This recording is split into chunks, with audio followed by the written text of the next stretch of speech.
Indiana Pacers have waited for such a successful season long 10 years.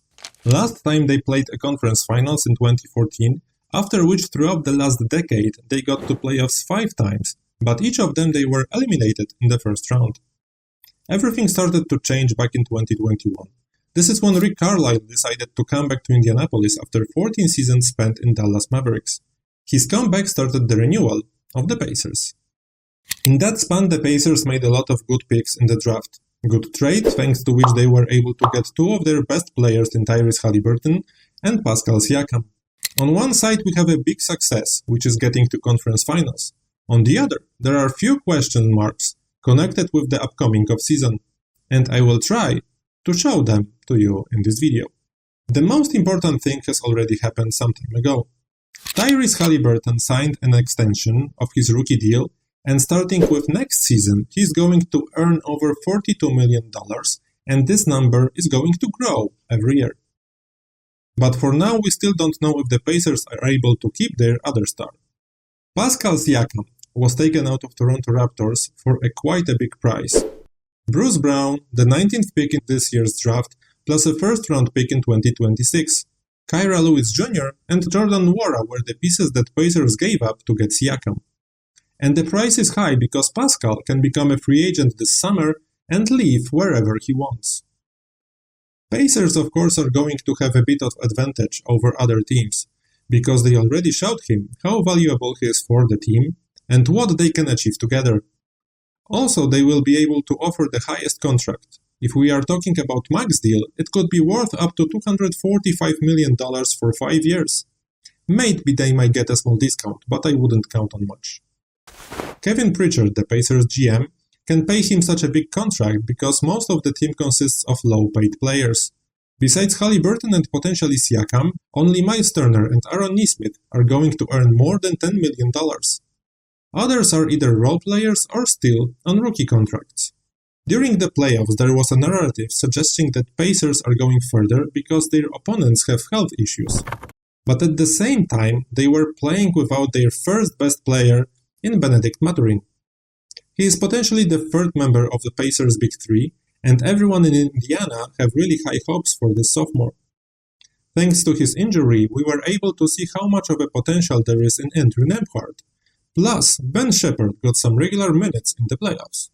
None of it would happen if Mathurin was able to play. But there are still some decisions to be made during offseason.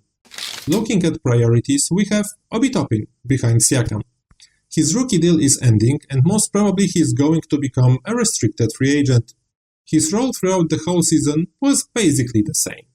Run and score points, bring some energy, get to the fast breaks and get easy buckets. Is he worth getting big money? Probably not, also because Pacers still have Jarras Walker, who was drafted 8th overall last year. He might not be as dynamic and fast as Toppin, but his ceiling seems much higher, in my opinion. As a rookie, he played only 340 minutes, and Pacers might still develop his skills for next 3 years on a rookie deal. But it's definitely worth trying to find more minutes for him in the next season. And one of natural candidates who could give up their minutes is Toppin. Doug McDermott is going to be another free agent this summer, but in his case, Pacers should either offer him a minimum veteran deal or let him go. Since being traded from the Spurs, he wasn't able to get to rotation and played only 9 times in the playoffs. That's definitely too few. Jalen Smith has a player option, and I'm very interested in the decision he's going to make. From one side, he played the best season of his career and is only 23 years old. He made 59% of field goals and over 42% of threes. But in the playoffs, he wasn't playing much.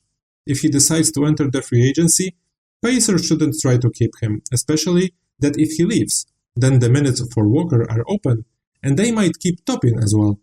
And even if they tried to keep Smith, he might be too expensive, as some rebuilding teams might be willing to give him a try with a much bigger role that he currently has. Pacers don't have any pick in the first round of the draft, because of Siakam trade, but have 3 picks in the second round.